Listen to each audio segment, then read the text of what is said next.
good afternoon, or at least it's afternoon where I am. My name is Gerard Kennedy.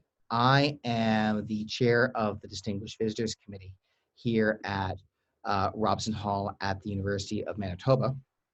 And I am currently located on the University of Manitoba campuses, which are on the original lands of the Anishinaabe, Cree, Oji-Cree, Dakota, and Dene peoples, and on the homeland of the Métis Nation. I think it's particularly important to keep that in mind today when we are going to have a lecture on the topic of immigration, which is not a new question in North America and that we have a complicated history with, to put it mildly. I am absolutely delighted here to welcome Dr. Elizabeth Cohen. Professor Cohen is a professor at the Maxwell School of Citizenship and Public Affairs at Syracuse University. She has a BA from Swarthmore College and master's and doctoral degrees from Yale University. She is a political scientist. She's currently this year a visiting scholar at Princeton. She has written 4 books, many op-eds, many articles, and has one of the most entertaining Twitter feeds you will ever see as a Dr. Elizabeth Sasha Baroness Cohen. And we are absolutely delighted to welcome Dr. Cohen here today to speak on the topic of her most recent book, Illegal: How America's Lawless Immigration System Threatens Us All. So without further ado, it's my absolute pleasure to turn it over to Dr. Cohen. Thank you so much for that kind introduction, Gerard, and also want to thank Amar for the invitation. It is a pleasure and an honor to be invited. It's always a special honor, I think, to hear that people are interested in talking about U.S. immigration politics outside of the United States. I'm cognizant of the fact that we tend in the U.S. to forget about other people's countries' politics. So I wouldn't be at all insulted if people, did not want to talk about U.S. politics, but our immigration politics are rather spicy these days. And so I thought I would just situate my work a little bit and then present some material from the book. I will try and monitor chat and raise hands, and you're welcome to interrupt me at any point if you want to send me in a different direction or kind of find out more about something in particular. But I'm a political scientist, I'm a political theorist. My first book was about citizenship theory and ideas of membership. And the core argument of that book is just that there are always lots of people in democracies that have neither full citizenship nor non-citizenship. The political value of time, which is how Amar and I met online, is my second book. Is about waiting periods and deadlines in politics and how we transact using time in democratic societies. I think that actually does translate pretty well across countries. I have a third book on citizenship theory with a wonderful friend and former student of mine, Cyril Ghosh. And then most recently, about actually exactly a year ago, this book, Illegal, came out. So the kind of overarching themes of my work involve citizenship, membership, and immigration is an important part of that, but not the only part of that. I also think about children's rights, the ways in which the state exerts time on people who are incarcerated, and then also on people who have been and no longer are incarcerated, lots and lots of other people. So I'm interested in rights and membership. I was asked to write the book Illegal at a time when some of us foolishly believed that immigration might be a really important 2020, like a kind of linchpin 2020 campaign issue. But we could not have imagined what was about to happen just really at the minute the book came out, which was, of course, the first rumblings of this worldwide pandemic. And immigration wasn't particularly important during the campaign. I wrote an op-ed with a friend, Jason Stanley, in which we said probably the most important political issue of the campaign besides the pandemic was the 1619 Project and race. But that's not really entirely unrelated from immigration if you understand how central race is to immigration politics in the United States. Anyway, now we have a new president, and we are expecting rollout of, or more detail on really big changes to both immigration policy, enforcement, and also refuge and asylum next week. It's been pushed back a little bit. So I'm gonna chat a little bit about the book Illegal and about the material in the book. And like I said, at any point, you're welcome to interrupt or send me in a different direction. I'd like to preface this just by saying that I'm not going to tell a story about Donald Trump, and the story of enforcement in the United States, as dramatic as things have been for 4 years, it really isn't a story about Donald Trump. I think, if anything, it's probably a story about Bill Clinton. It is a story about George Bush. It is a story about Barack Obama, and then it became a story about Trump. And in the book, I take it further, but I really don't think this is a Trump-related issue. It's also a story about greed and people who don't care about how they make their money. It is a story about white nationalism and fear-mongering in the United States, and it is a story about federal agencies just run completely amok. Trump didn't get us into the mess that we're in, and the fact that he's no longer president is not going to fix that. We are actually now our country is led by somebody who was involved, the second in command, essentially, during the administration that deported the most people from the United States in the history of the country. So I'm going to start with some facts that describe where things stand in the United States, and then I'll take us back a little bit so you can get some of the history, and I'll try and give you some focus on things that might be of special interest to folks in a law school, but not exclusively. And I do in the book suggest a way forward, and we can talk a little bit about that too. But I'm going to start just by saying that although we talk about enforcement all the time, the undocumented immigrant population in the United States stopped growing in about 2007. Since then, it has declined by about 13%. The number of people arrested for entering the country without a valid visa or without inspection by a Customs and Immigration Service agent, like as opposed to overstaying a visa, is as low as it has been since 1972, and that pattern was established before Trump started any of his border buildup. You can look at data from the Pew Hispanic Center, the Center for Migration Studies, the Mexican Migration Project, Department of Homeland Security. All of them verify this downward trend in undocumented immigration. The trend actually started in around 2000. It picked up momentum in 2008 during the Great Recession, but levels have been dropping or have plateaued since. You wouldn't really know that from watching the news, but that is the case. Despite this pretty precipitous decline, we've been in a massive enforcement arms race that started right around when the decline started, truth be told. So I want to talk a little bit about this enforcement system because it really dominates the discussion, and it's incredibly consequential, not just for the US, but for adjacent countries and for anyone wanting to enter the United States. So in the US, we have three main agencies that address immigration issues: Customs and Border Protection, CBP, Immigration and Customs Enforcement, ICE, and then United States Citizenship and Immigration Services, USCIS.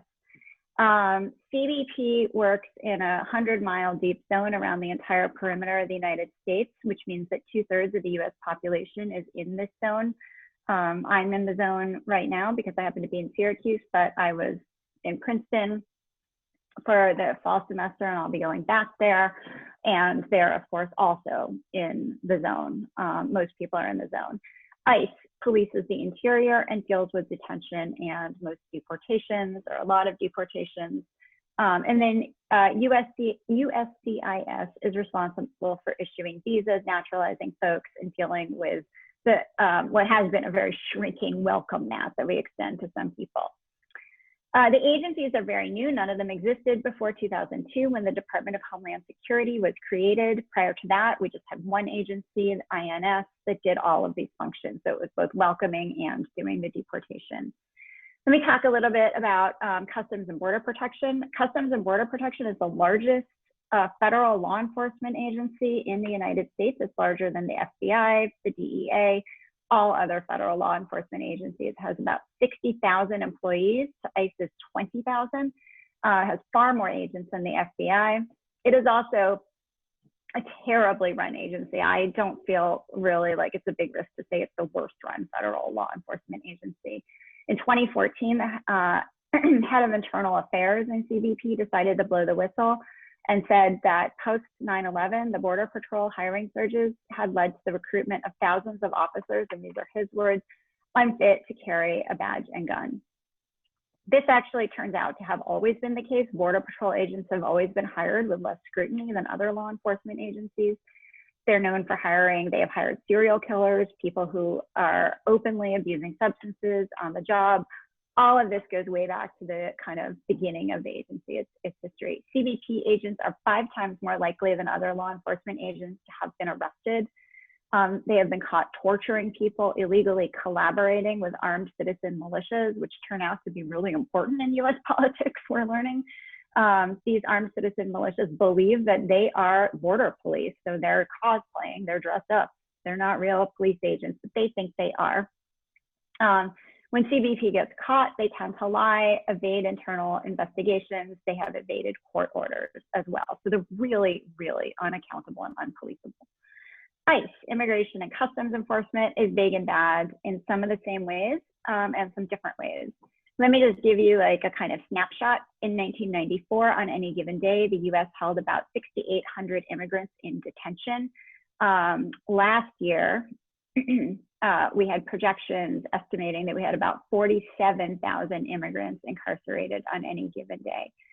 There are about 14,000 children in federal custody, some of whom are under the age of 5. And that's a pretty dramatic change. Between 2010 and 2016, ICE officials indicated to journalists who were investigating that they had received about 33,000 complaints of physical and sexual abuse occurring in their facilities. Just in the few years right before I published this book, 2017 to 2019, 22 adults were recorded dying in ICE custody. And ICE actually, for a period of time, just stopped updating their website to acknowledge deaths in custody because they wanted to make it more difficult to know. The budget for ICE, however, has only been increasing. So it is now 10 times larger than the budget for the entire Immigration and Naturalization Service. So all 3 agencies was in 1993. They siphoned money from the Coast Guard, from the Army, and from other security agencies. And a lot of that money ends up in the hands of executives who run their private detention and monitoring facilities. Just a brief digression from the book to point out that you may have heard that President Biden said that the federal government is no longer going to contract with private agencies for incarceration anymore. I said this a few days ago. And that is not that consequential until ICE ends their contracts with private security and incarceration facilities. It really won't make a dent because by far the largest number of people incarcerated by the federal government are incarcerated by ICE.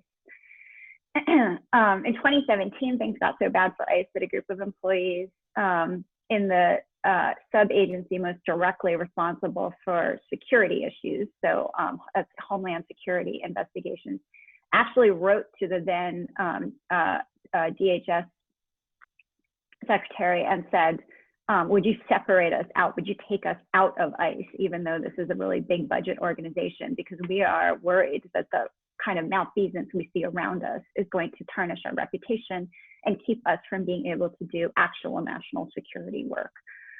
You hear a lot about ICE and CBP abusing immigrants. You probably hear less about how many non-immigrants, US citizens, are caught up in their clutches. One of the things I really hoped to do with this book was point out that massively out of control, large out of control border enforcement and immigration enforcement agencies really are bad for everyone. So in 2019, the ACLU issued a report showing that in all likelihood, dozens of US citizens in just one Miami detention facility had been detained by ICE with the intent to deport them. Cato Institute, which is a libertarian think tank in the US, conducted a similar investigation in Texas. And what they did was they took data from a pretty large county, Travis County in Texas. They went for 12 years between 2005 and 2017. they saw that ICE in that county alone had targeted about 230 US citizens for detention and then deportation. So they extrapolated that if that was representative, that in that time period, probably about 3,500 US citizens had been targeted for detention and deportation. The ACLU has also said they've uncovered what they suspect are hundreds of cases in just one facility in Florida.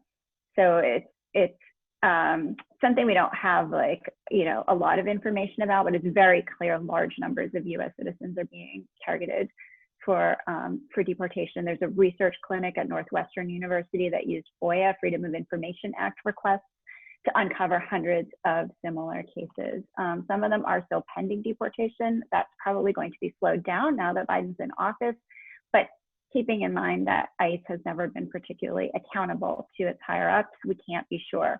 I think there was actually a flight that people attempted to intercept just today or yesterday that was in violation of Biden's stay on deportation.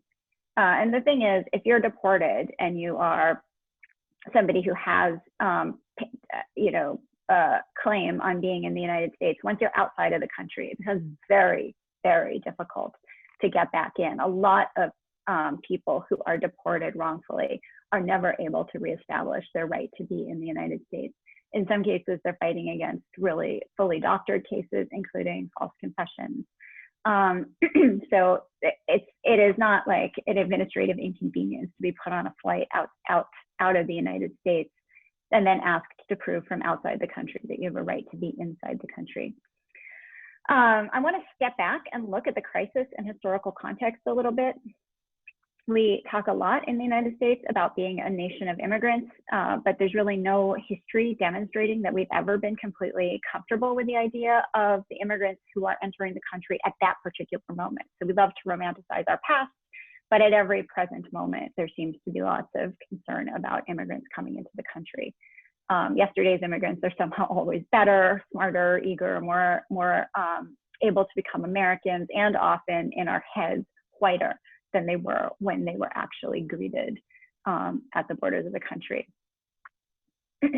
So in the 18th and 19th century, that meant we were returning a lot of people who were likely to become public charges. The Alien Sedition Acts were passed to be used against Europeans. We banned immigration from China. We encouraged really brutal lynching and pogroms that ended in the deportation of thousands of Mexicans and Mexican Americans, as well as indigenous persons from Mexican territory. That was the 19th century and the 20th century as well. And then in the 20th century, early 20th century, we halted almost all immigration between 1924 and 1965. So the 1924 Act was very obviously, enthusiastically, racially motivated. The bill was written by elite activists, and I do think the fact that elites play to non-elites with nativist anti-immigration measures quite frequently, using think tanks and private lobbying organizations. That's a really important part of this history. That was also the time when we first funded a federal border patrol. So the early 20th century is when we started doing kind of border policing, but it was in response to that 1924 Act that we really started to actually produce some kind of systematic border patrol. At the time, all that meant was like a few hundred agents with horses and eventually Chevrolets went to Texas towns. And those towns had pretty rich border economies that depended on free movement back and forth over the border. Many people like to say, I see the wisdom in this, that illegal immigration, which is a term I only use in scare quotes, that the idea of like illegal immigration as a federal category was invented in 1929. It's arguable, it depends on what you think of that term, but the reason that we say it when we do say it is because that was the year that we first created penalties for entering the country without proper papers. When the United States opened its borders back up in 1965, the congressman who agreed to this change chose a way of enacting reform that they thought, totally mistakenly, would guarantee that immigrants from countries that had been sending immigrants 50 years prior would be the people who would enter. So they came up with this kind of priorities plan. They were going to get rid of all the racialized quotas from the 1920s and replace those quotas with categories, including people coming into the country to work, and particularly skilled workers, and then also family reunification. So family reunification for a long time was by lots of social scientists called chain migration. That's now become a pejorative term. It was adopted by the right in the US to kind of conjure images that white nationalists wouldn't like, images of perhaps invasion and being overrun.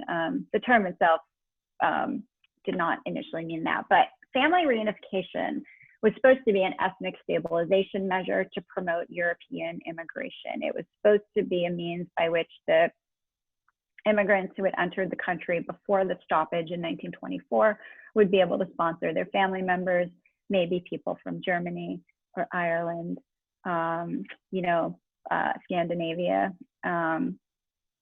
and then maybe, you know, Italy and Poland and some of the countries that had really been in the crosshairs of the 1924 legislation. It was never intended to become the primary means through which generations of Latin American, Asian, and African immigrants would settle in the United States. That was not its purpose, but that is, in fact, what actually happened. And one of the lessons I draw from this, and I wrote about this in a piece I did for The Atlantic, is, you know, if you're a white nationalist and you're really looking to try and control the population through immigration restriction and then enforcement, you should think again, because every single time we've done this in US history, it has backfired on the white nationalists who wanted to get this work done, meaning the exact opposite of what they were hoping to accomplish eventually down the road happened, not without a lot of suffering beforehand. But all of this is just to say our sense of self in the US as an immigrant nation is at best complicated, at worst it's completely delusional. But much of what people don't like about immigration enforcement and the nativism of the Trump era is really nothing new. It's been with us the whole time.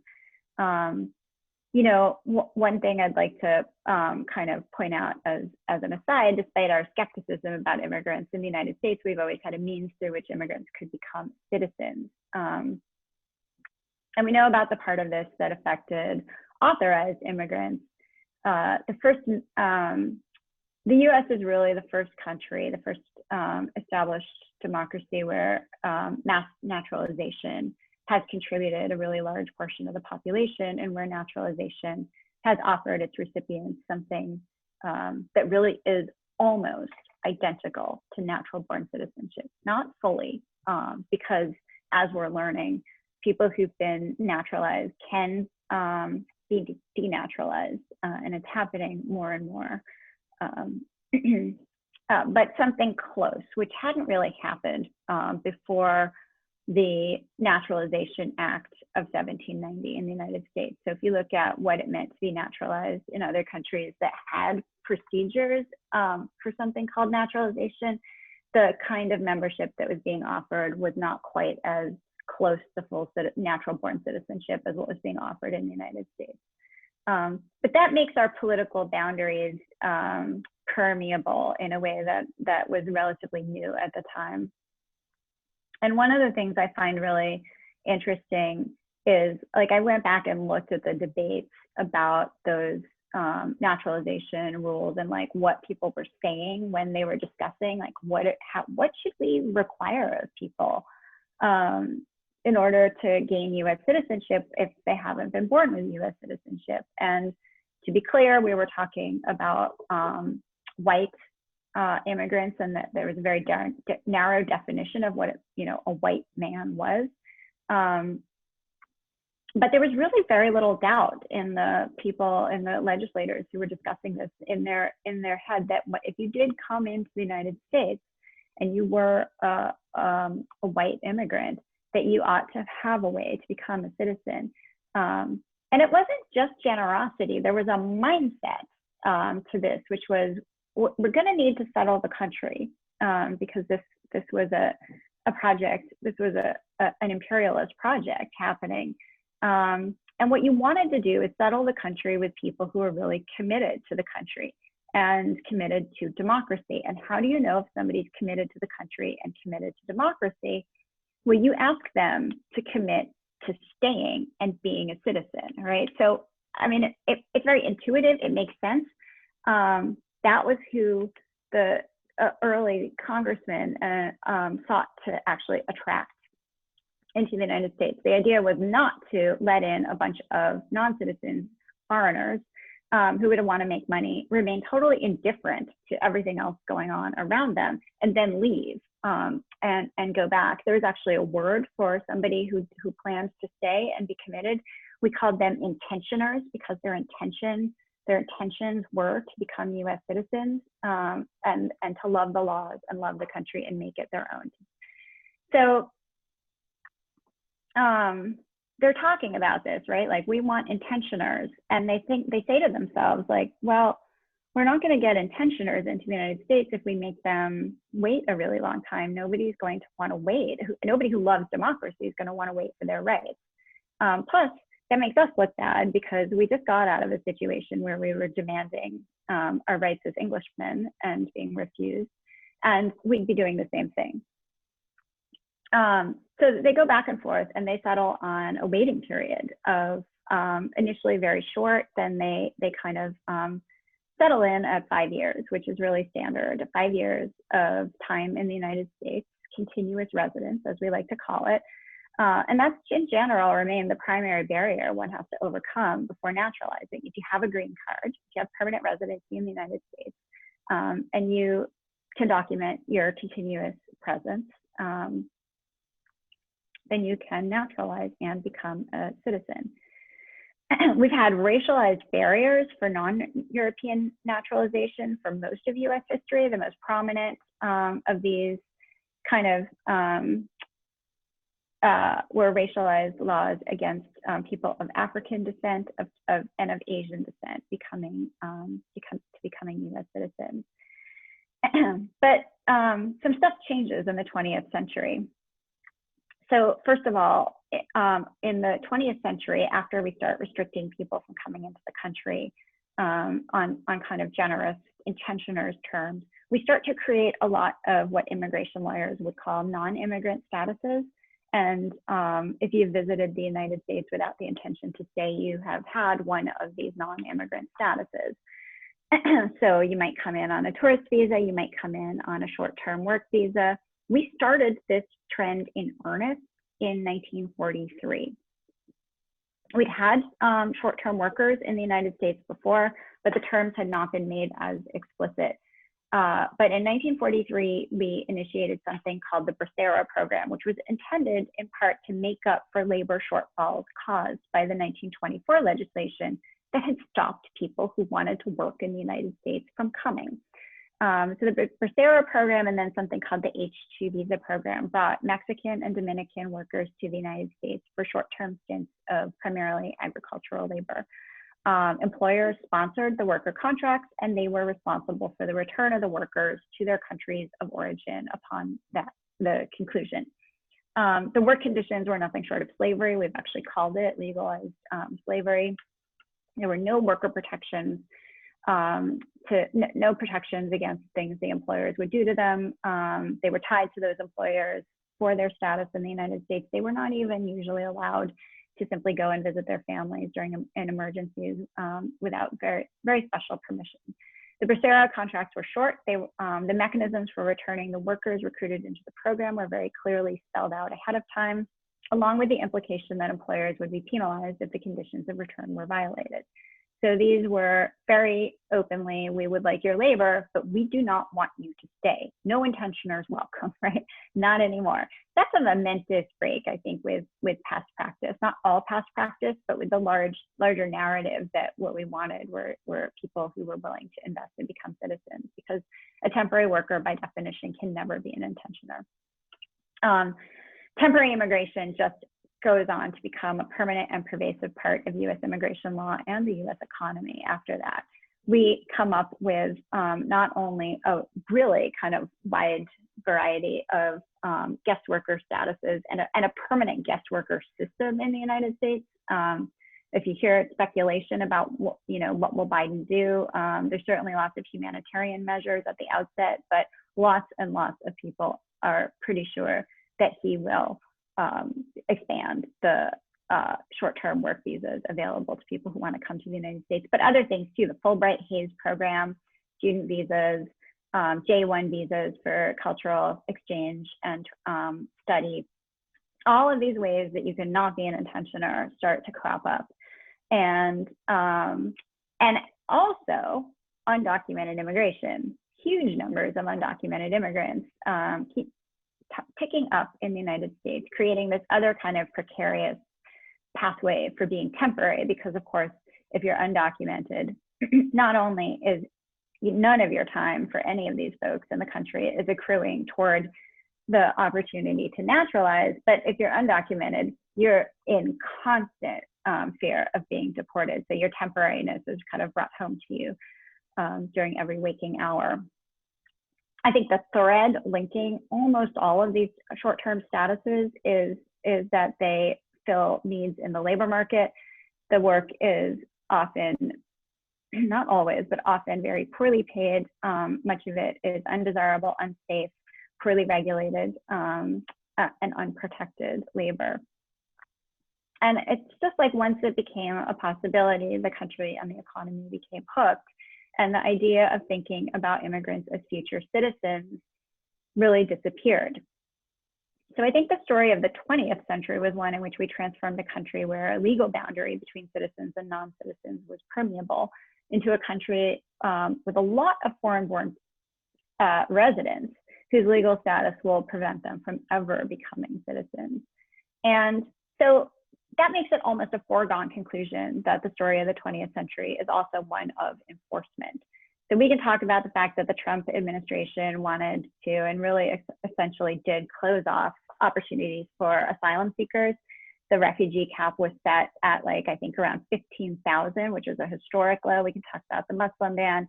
Those are really important moves that are going to be unraveled now for all kinds of reasons. But that wasn't the story, right? The story, I think, was everything that led us to the point where that became something that a lot of people chose Trump to do. In other words, things that they had been primed to want. I think that story is about the fact that once we had a large population of people who weren't eligible for citizenship, we created a vulnerable population, an excluded population within the country, and a population of people on whom a massive deportation machine could feed and can continue to feed, because that massive deportation regime is actually probably not on the chopping block. So let's think a little bit now, we've got former Vice President Biden is now president. Even before the Trump buildup, in the middle of the Obama administration, Congress was they appropriated $18 billion for immigration enforcement, which is it's $4 billion more than for all other federal law enforcement agencies combined. I don't think you could have had that without a large non-citizen population in the United States to kind of prey on. And I just want to talk, particularly since you are lawyers and aspiring lawyers, about two moments that I think were really pivotal. So how did we get to this place where there were that many people who were eligible for deportation? I think the first moment was 1996. So one of the things you'll hear in US immigration rhetoric when we talk about changes is Fix 96, which is catchy. In 1996, Congress acted with President Clinton's blessing to encourage and kind of compel mass incarceration of immigrants. So two laws passed that year, two pieces of legislation radically transformed the rights of non-citizens, both legal and undocumented. So one expanded this category called aggravated felonies, which were really essentially misdemeanors, but misdemeanors committed by immigrants. So if you did not have citizenship and you committed a set of crimes that would be a misdemeanor for a citizen, you had committed for immigration purposes something called an aggravated felony. These came with 1-year sentences, but the immigration, essentially the provision was that if you committed a crime with a 1-year sentence, you became eligible for deportation. The other piece of legislation, or IRA, linked these crimes to immigration statuses very closely so that the population was targeted. And really what it meant was all of a sudden people who'd been in the country for years, in some cases decades, not only were they not already not eligible for citizenship, but they were really, really vulnerable to being rounded up, imprisoned, incarcerated, and deported. So that's bad, and that starts to ramp up spending on enforcement because now there's all this rhetoric about criminals and a really successful campaign to kind of associate the idea of immigrant with criminal. Things get really dire after the terrorist attacks of 2001. Both 1993 and 2001, a lot of white nationalist organizations capitalized on the kind of reaction that people had. And after 2001, in just 1 year's time, a cabinet level agency, DHS, Department of Homeland Security, was created. It was a really badly thought out, rushed, hasty decision. It was not a popular proposal. Actually, Bush opposed it. He didn't want it to be elevated to cabinet level. And he didn't support it until it became clear that it was a foregone conclusion, it was going to happen. But it's the structure of the organization that really allowed ICE and Customs and Border Protection to capitalize on the large non-citizen population in the United States. It was the separating out of the functions and then the lack of accountability within Department of Homeland Security that allowed things to grow the way they did in the early 2000s, and then during the end of Obama's administration, or even during the end of Obama's administration when things were supposedly better, and of course during the Trump administration. It would be shocking to a lot of immigration scholars to see a budget in which ICE and Customs and Border Protection get their sails trimmed, get less money. It just has not happened in so long. They're agencies known for overspending, not being kind of put in the penalty box. So this leaves us with a dilemma, right? Because we have a large non-citizen population, even though it has been shrinking and getting older, not being kind of restored with a lot of young new immigrants. And so the question is, where do we go? And I want to leave some time for Q&A, so I'm just going to talk for a couple more minutes about kind of how we should think about this. So Biden is probably proposing, we've only seen the bare outlines of it, among many other things, something akin to what happened in 1986, which is the only time we've had a mass amnesty. In 1986, we had an amnesty for agricultural workers who'd been on short-term visas, and then people who'd been in the country undocumented continuously between 1982 and 1986 or longer, but people who'd been in the country for a while. That's about 3 million people that ultimately benefited from that huge conservative backlash. Biden really wants to try and put a much larger, probably about 3 times that number of people into an eligible for regularization category. But again, it's a one-time amnesty, so it will have date cutoffs, and it does not extend into the future. And so I think that's problematic for a number of reasons. I don't think that it's really going to get at a solution that's sustainable over a long period of time. And also, of course, there's going to be huge, huge opposition to this. Let me talk a little bit about what I suggest in the book. So in the book, I talk about the fact that in 1929, we create these first penalties for undocumented crossing.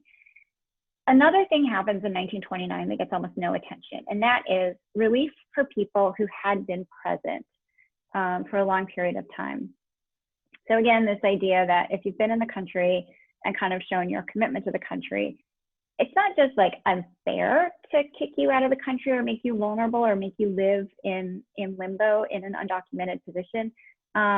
It's like counterproductive to the values that that we kind of want to live with. So like, why would we do this to people who've obviously proven that they're committed to living in the United States?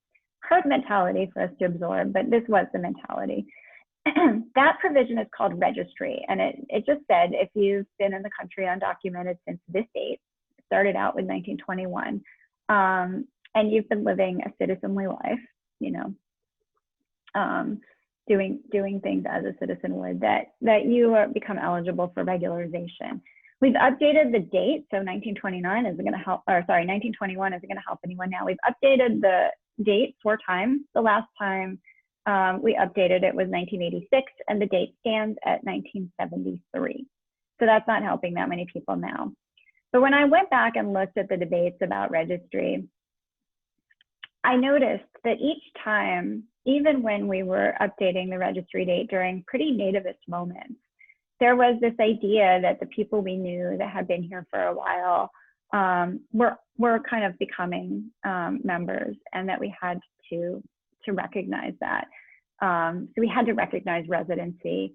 And the thing I really like about registry that I find interesting and that I think is valuable and important as a kind of standard for us now is that it is not a one-shot, we are going to fix immigration and there will never be people without clear-cut status in the United States ever again. Registry acknowledges that people enter the country and become committed to the country. Registry acknowledges that over time, our relationship to each other changes. Registry acknowledges the contributions that people make once they've been in the country for a long period of time. Lots and lots of things that one-time amnesties can't really fully handle because they treat people in the future differently than they treat future persons differently than they treat present persons. So what I say in the book is we need something like a rolling update to the registry date because it is an ongoing way to recognize the citizenization of long-term non-citizen residents. It gets us back to a point where we're less driven by artificial legal distinctions, legal, illegal, potential criminal, you know, good immigrants. It takes a lot of control out of the hands of the enforcement bureaucracy and puts it in the hands of people who come to the United States to live here and who continue to live here. So, so I end the book by making some policy proposals, and the most important one I think is that we need to find a way on an ongoing basis to start to regularize people and to take some of the motivation, some of the justification for the enormous enforcement budgets and the unaccountable, hugely staffed agencies, take some of the justification for those out. And the best way to do this is for us to start regularizing people. You know, our immigration enforcement regime in the United States is in a shambles because immigration is some kind of problem. It's a shambles because we've let people who have only their own interests, some of which are pretty perverse interests, we've let them steer the ship. And that's really not a way to run agencies. It's also deeply corrosive to the core principles of democracy. It has been responsible in large part, I think, for where we are as a country, which is in a terrible place. And the longer we allow this to persist, the more we are at risk. So I think this is really important, not just for people who care about immigration, but actually for all citizens of the United States and for everybody who is US adjacent, including all of you. So I'm gonna stop there because I don't wanna take up too much more time. And so I'm gonna take questions. There's one question in the chat already, and so I'm gonna take that first. And then I don't know if you guys wanna run the show after that or if you want me to, but I'm happy to take raised hands or questions in the chat. But the question in the chat is, there are obvious problems with the US system. Do I have a sense of how the United States compares to other developed nations? So there are many, many different ways. Thank you, Jim McLandris, for the question. There are many different ways to kind of do comparisons. And, you know, we love our military and our police in the United States. So I don't think that it is particularly illuminating to say we're spending a lot more.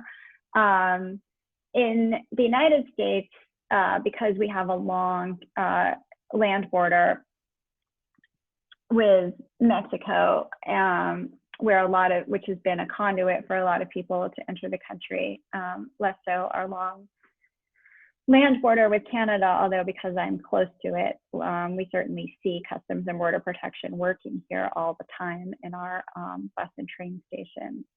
But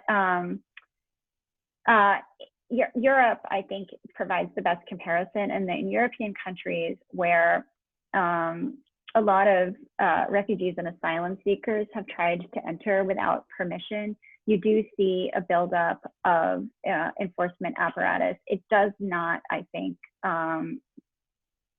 excuse me, proportionately, it doesn't reach the levels that it has reached in the United States. And I don't think the kind of, I spent a long time in the book, I just didn't have time to get to it today, talking about just the ways in which US immigration agents are exempted from core constitutional principles, like parts of the Fourth Amendment just really essentially don't apply to Customs and Border Protection.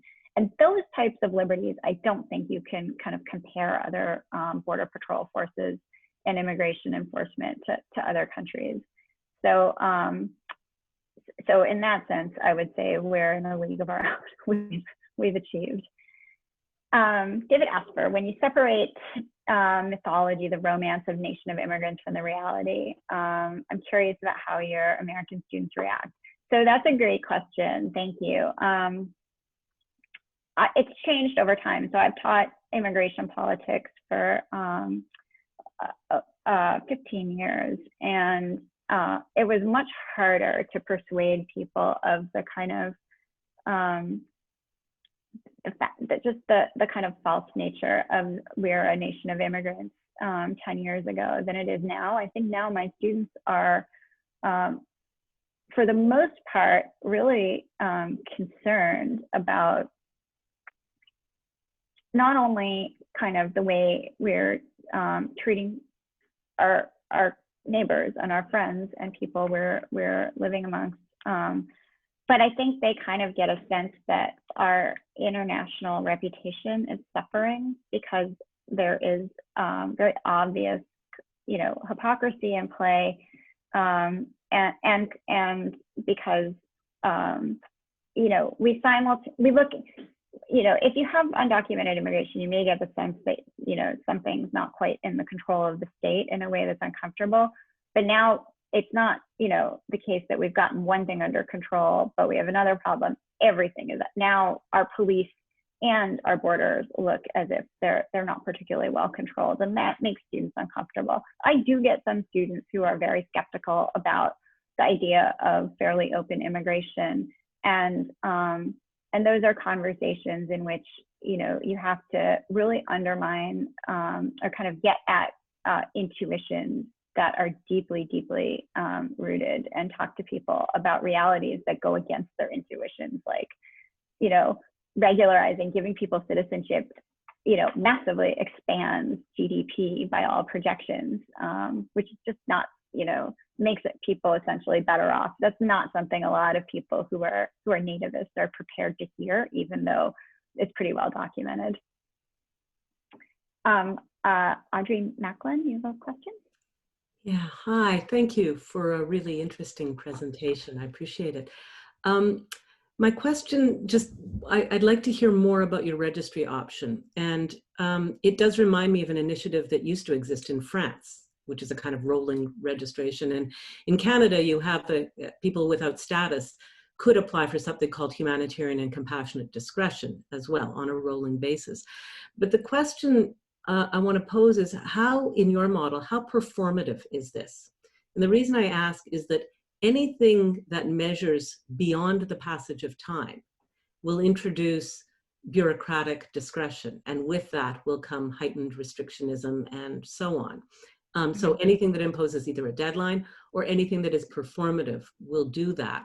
And so I wonder, just by way of contrast, there's a jurisprudence from the Human Rights Committee of the International Covenant on Civil and Political Rights that says you have a right to remain in your own country. And your own country is measured sociologically, not, in a sense, performatively or normatively. So I just wanted to hear more from you about how you would measure that.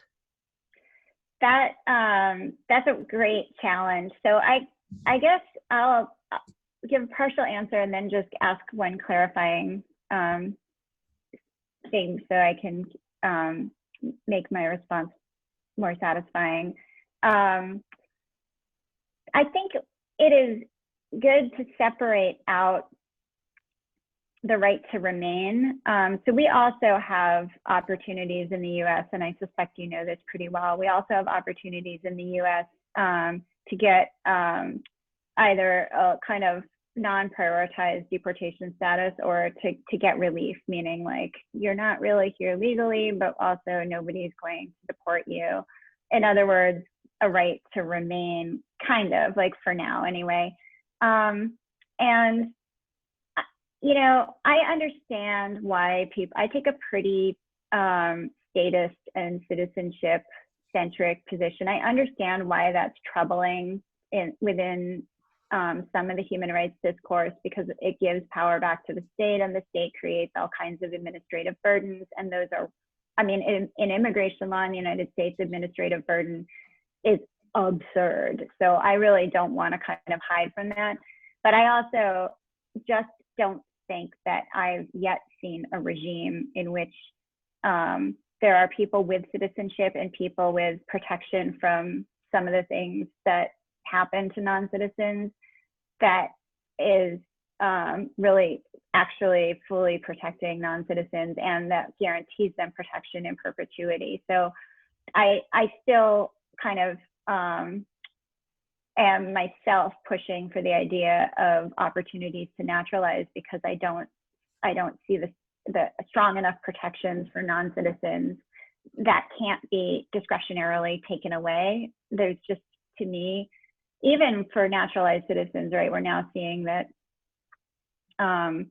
you know, work that Patty Leonard and others have done showing that denaturalizations are something we really need to worry about. So I'm making a trade-off, but pushing for an ongoing opportunity to get full citizenship and as much protection as possible. I just wanted to ask if you could just clarify a little bit the distinction between sociological and performative. Performative is not like a language from my part of the discipline, so I wasn't quite sure how you meant it. I meant to distinguish between criteria that would look solely at, in a sense, how long have you been here as a measure of your embeddedness in a nation, as distinct from your performance in a normative sense as the good citizen, which usually denotes and brings into play things like criminal record or the sorts of criteria that are often used for, you know, have you contributed to society and so on and so forth. And the more that you move away from something that is simply about the passage of time and towards something that is performative and therefore has kind of normative dimensions to it, the more you import all of the in my view, all of the problems that one seeks to resolve with this. Yeah. So as long as there are nativists, there will be people trying to find ways to use whatever our criteria are that separate as a way to stigmatize people who don't have citizenship. When registry is initiated, the kind of performative part of it, so mostly it was about the passage of time, and then the performative part of it was relatively thin. And that is because we didn't have such a really well entrenched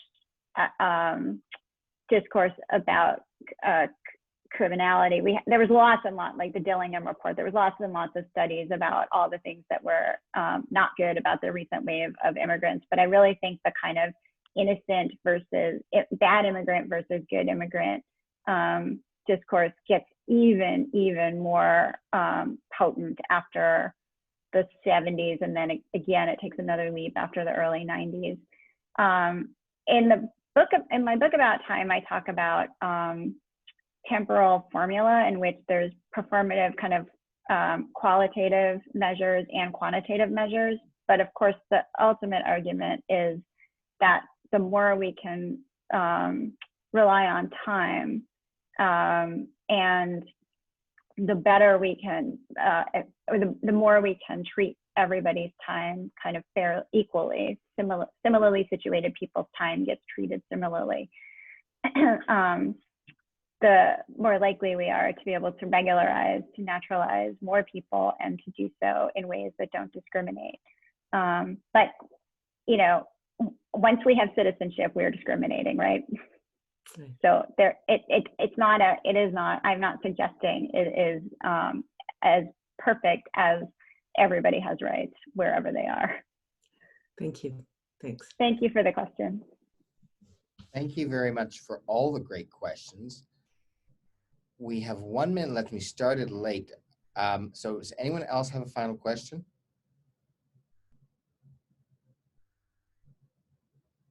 I'm also available on Twitter, as you may have noticed. That you are. Pretty much all hours of the day. I'm going to abuse my role as host to actually ask one final question. I am not an immigration law scholar, but I do teach administrative law here. And so I'm very curious what you think President Biden can accomplish without the support of Congress, and for what has to go through Congress, how powerful, this is more of a political than a legal question, how powerful really is Joe Manchin, who may be very helpful in stimulus, but I'm not super optimistic here. Yeah, he's pretty powerful. Biden can accomplish some things without, you know, there's a large segment of immigration stuff that actually does go through the executive. So for example, he's going to be able to raise, I think they're looking at like 125,000 cap for refugees, which is getting us back to where we should have been, and yet it's always been kind of embarrassing, you know, how little refugee resettlement the United States does in comparison with what it could be doing, and what some other countries do, but especially when you don't really respect the distinction between refugee and asylum, and look at how many asylum seekers end up in places, you know, adjacent to where they flee. So, there's a whole set of things that Biden's able to do, but then the big stuff like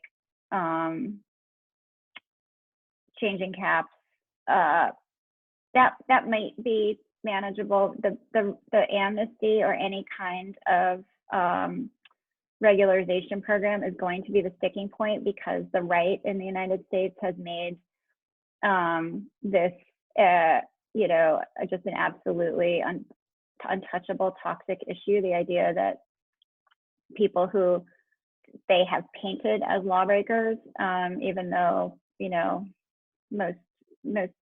a large proportion of people in the country who are undocumented have not committed a crime. They've committed an administrative violation, which is a different thing, as you know. The rhetoric has been so successful that's going to be a really tough sell in Congress. We got close though in 2013 to some kind of comprehensive immigration reform. I don't think it was nearly good enough. But so good leadership, you know, might get us further. I still think, you know, a kind of a gradualist but permanent approach that settles this issue for the future would be better than a single huge amnesty that I suspect he's not going to be able to get through Congress. And it's not just, in that case, it won't just be Joe Manchin. There will be way more resistance than that, I suspect. But yeah. I think you're muted. I remuted myself. Thank you very much, Professor Cohen, all our attenders. I'd like to particularly cite my colleague, Dr. Kode, who suggested you and who I understand you know from beforehand. So thank you very much. We really appreciate your being here, and we will continue to read your work with interest and be amused by your Twitter feed. Well, thank you everybody for taking time for this, and please do stay in touch online. All right.